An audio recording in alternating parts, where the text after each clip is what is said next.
Welcome back to the Doktor O'Kay Show. I am Doktor O'Kay, and we are talking about Friday Night Smackdown from Milwaukee, Wisconsin, where our main headline is, just keep adding subjects to the kingdom.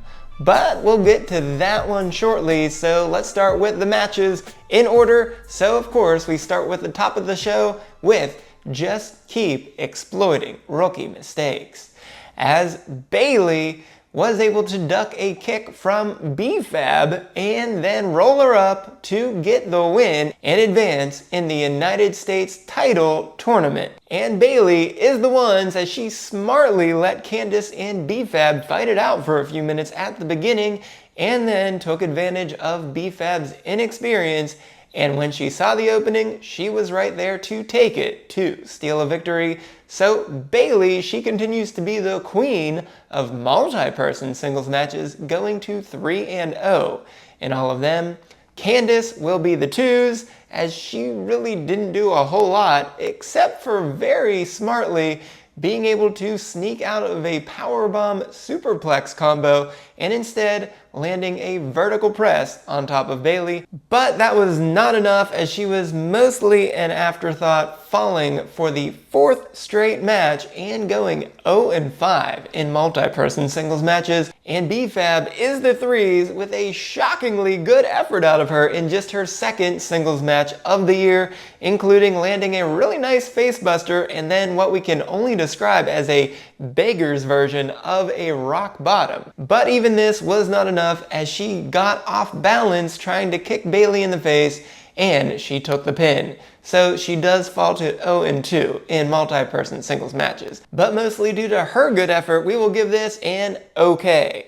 However, the bigger news may be that we got the entire bracket for the Women's United States title tournament, with everyone except for the champion Nia Jax, being the 12 other women on the roster, all getting a shot at this tournament. So we will have 4 triple threat matches in the first round, then one-on-one matches for the semifinals, and then also for the finals, which will be held on the first ever in this new era Saturday night's main event. But unfortunately, since we could not give everyone one-on-one matches here, and since we somehow could also not involve the Raw women's roster, even though they clearly do not yet have a Women's Intercontinental Championship, this one has to get a double not okay. In our second match, we just keep finding the easy target, as LA Knight called for another US title open challenge. But when Legado del Fantasma came to the ring, we thought this might be another Santos Escobar match,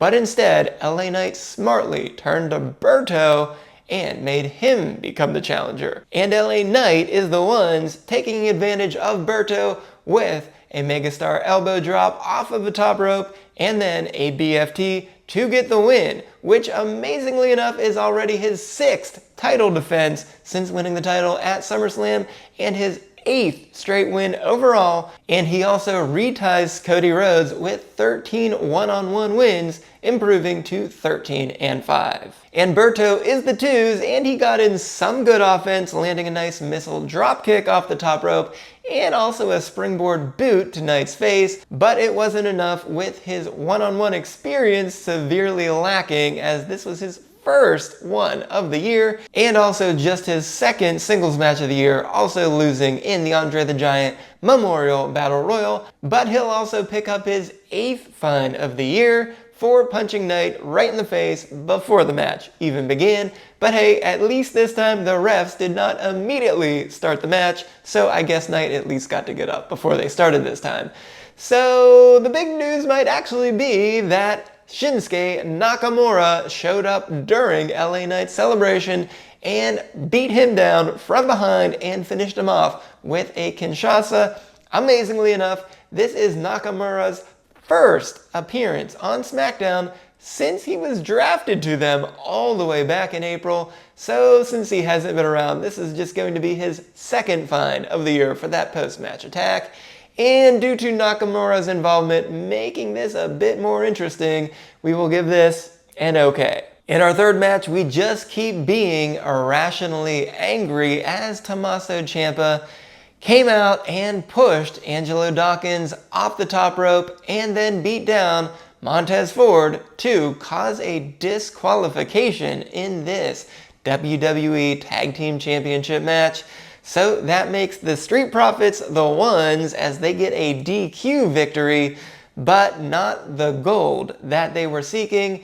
And Ford looked a little bit angrier than usual in this one, and it was Dawkins who will pick up his second fight of the year for clocking Shelley in the face after the match was over.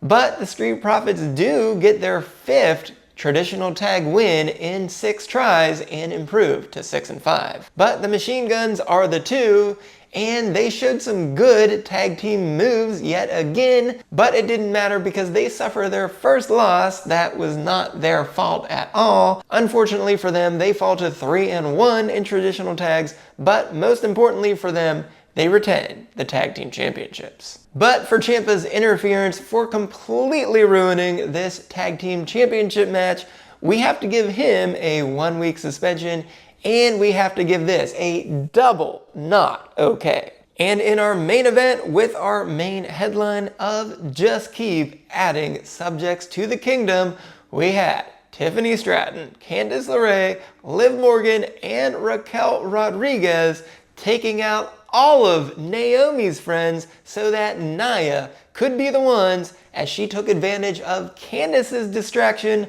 of throwing Bayley into the ring post, which caused Naomi to lose focus and allowed Nia to hit a Samoan drop and then an Annihilator to retain yet again in her third successful title defense and improve to 13-5 in one-on-one matches, which is 5 wins more than any other woman on the main roster. And Naomi is the twos as she was able to neutralize Nia's power advantage throughout most of the match and had the move of the night, incredibly stopping some big damage off of the top rope and somehow twisting her body some way to take down Nia instead. But it just wasn't enough as Nia has too many friends out there as her loyal subjects that were able to get her the win. So Naomi can't take advantage of her 3-match one-on-one winning streak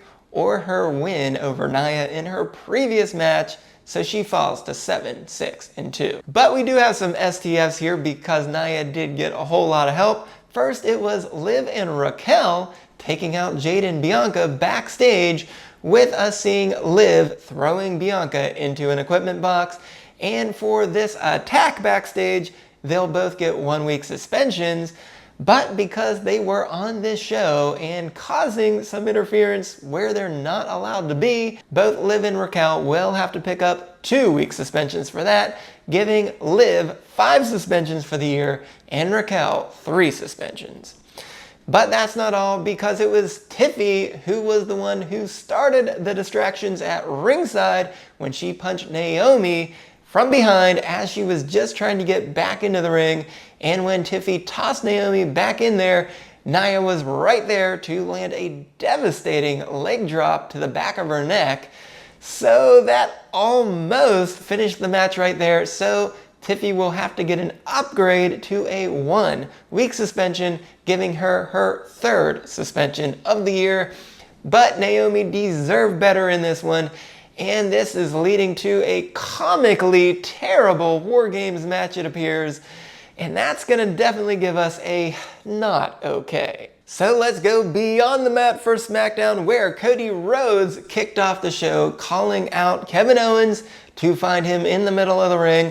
But instead, it was Nick Aldis who showed up, saying that KO crossed the line so he could not be on the show. But Rhodes then called KO a martyr, self-righteous, indignant, and was almost about to call him something else when Aldis stopped him. But perhaps it is Rhodes who needs to look in the mirror, because he pointed out that KO says that Rhodes is the one who is at fault for Orton getting injured. So clearly Rhodes needs to stop and think for a moment, because it was him who teamed up with a common enemy that cost him his friendship with KO, and then clearly said something to him at Bad Blood that caused KO to fight him in the first place, which eventually led to that pile driver last week. But back in the ring, Rhodes continued and convinced Aldis to set up a face-to-face next week on SmackDown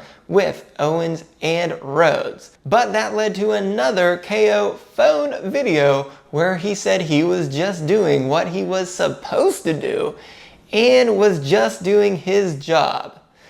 So he followed up by saying he's just going to do that again next week when he shows up on SmackDown. Now KO, my dude, you lost the plot here a bit on this one, I hate to say, as you're gonna have to clarify who it was that told you to beat up Rhodes and then pile driver Orton, when you easily could have just taken your aggressions out by calling for a couple one-on-one matches instead, which I think is what you're actually paid to do. So for everyone making this a bit messy, and especially that messy king, Cody Rhodes, we have to give this one a not okay. And lastly, the OG Bloodline continued their search for a fifth member for War Games because we, for some reason, need that fifth member.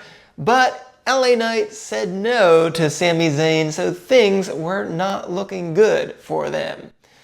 But when Solo Sikoa and the rest of the new Bloodline went out to the middle of the ring to say something that we just don't know, it was Roman Reigns who got up from their personal locker room and had the troops follow behind him.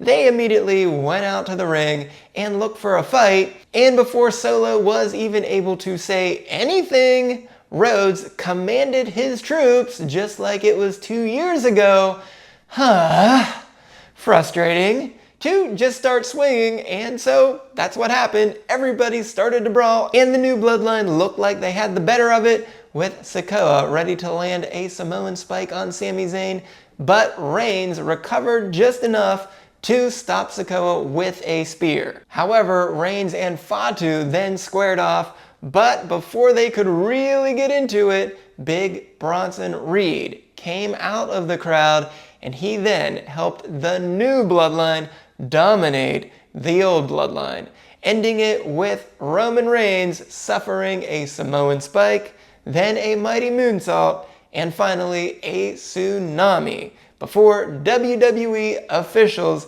finally stepped in and put a stop to it. We will note, however, Jacob Fatu did push a few officials, so even though they didn't even knock anyone over, we still have to give him a 1-week suspension for laying hands on those officials. And then with Reigns down and out on the ring, Jey Uso said that he had to make the call, which at the end of the night, we did see Roman Reigns make the call to the wise man. But smartly for Paul Heyman, it appears he had that phone number disconnected. And because Roman Reigns got everything that he deserves out of this one, because he has yet again turned the other OG Bloodline members into his troops, falling in line behind them, he sent them all out instigating this attack, so all 4 of them will pick up fines. But they all got the worst of it, with Reigns getting those 3 crushing moves to end the segment, and then for Paul Heyman also disconnecting his line. Well, Roman Reigns, you are in a bad shape, but we think that this is amazing. This gets a double okay. If you missed the SportsZu talk about the best 7 types of matches that had PLAs named after them, go right here to check that out. And spoiler alert, Survivor Series was not one of them. Just like even Roman Reigns getting beaten up like he did today could not save this otherwise train wreck of a show, as it has to get a double not okay.